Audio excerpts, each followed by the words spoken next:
SOS Sukhoi. Non, ce n'est pas la figure maintes fois répétée d'un balai aérien. Cet avion de chasse russe va bien se cracher sur les pistes du Bourget. Nous sommes le samedi 12 juin. Nous assistons aux dernières répétitions des démonstrations en vol qui auront lieu dans le cadre du plus grand salon aéronautique du monde.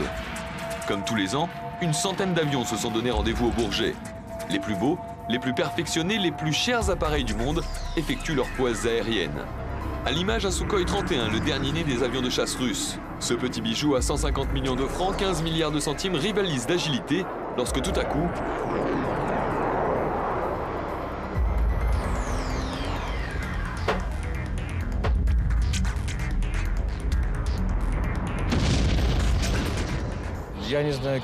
Peur? Mais je n'ai pas eu peur. Je n'ai pas eu le temps d'avoir peur. Et tant mieux d'ailleurs. Nous avons retrouvé à Moscou le pilote du Sukhoi 31. Pour plein les yeux, Vyacheslav Averyanov a accepté de raconter, d'expliquer sa mésaventure. L'accident est la conjonction de plusieurs facteurs. Je ne peux pas donner les vraies raisons, surtout que la conclusion de l'enquête n'est toujours pas arrêtée.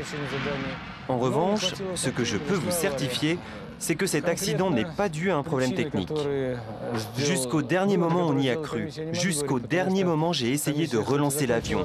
Mais quand je me suis rendu compte que je n'y arriverais pas, que le contact avec le sol était inévitable, on a alors pris la décision de s'éjecter. Pour bien comprendre ce qu'il s'est passé, revenons au début de la démonstration. Tout se passe idéalement, le programme est respecté à la perfection. Vyacheslav Averyanov aborde maintenant les 4 tonneaux barriqués, 4 tours sur lui-même, qui concluent normalement sa prestation. Et c'est justement là que l'incident va se produire. L'hypothèse la plus fréquemment avancée serait une erreur d'appréciation, une mauvaise estimation de la distance. Des maisons qu'il n'avait jamais vues lors des précédentes répétitions sont dans son champ de vision. Pour s'éloigner de cette zone sensible, il effectue une manœuvre qui va lui faire perdre 150 mètres. Beaucoup trop pour éviter l'accident. L'avion a déjà touché le sol, un réacteur s'est enflammé et explose. Désormais, l'équipage n'a plus qu'une issue, l'éjection. Ils ne sont qu'à 50 mètres du sol. On voit l'éjection de verrière, la sortie du siège, moteur fusée et ouverture du parachute. La durée maximale entre le déclenchement de l'éjection par le pilote et l'ouverture de son parachute est comprise entre 1 seconde et 1 seconde et demie.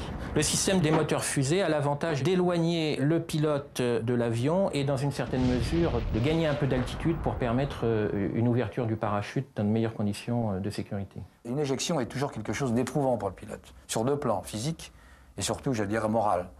Bon, physique, l'éjection est de moins en moins éprouvante. Dans le temps, c'était des sièges canons qui vous donnaient un grand coup de pied aux fesses. On prenait 20 à 22G qui risquait même de vous casser la colonne vertébrale. Maintenant, c'est quelque chose qui est une accélération, c'est un siège fusée. Fouf, je veux dire, ça vous emmène presque en confort, plus loin. Par contre, moralement, pour le pilote, quand il s'éjecte, ça veut dire que c'est un deuil pour lui. Et c'est vrai que psychologiquement, Vyacheslav Averyanov a éprouvé quelques difficultés à vivre ce crash. J'ai beaucoup de regrets. Je regrette que ça se soit passé comme ça. Aujourd'hui encore, je regrette. Vous savez, la première chose que j'ai faite en touchant le sol, c'est prendre des nouvelles de mon collègue. Il m'a dit « tout va bien » et je peux vous dire que ça m'a rassuré. Alors j'ai regardé l'état de mon avion. Et là, c'était terrible. C'était comme si j'avais perdu mon meilleur ami. Un ami avec qui tu as beaucoup vécu, sur qui tu comptes, pour lequel tu as donné beaucoup de ton temps et de ton âme. Ma femme, elle, s'est beaucoup inquiétée en voyant l'accident.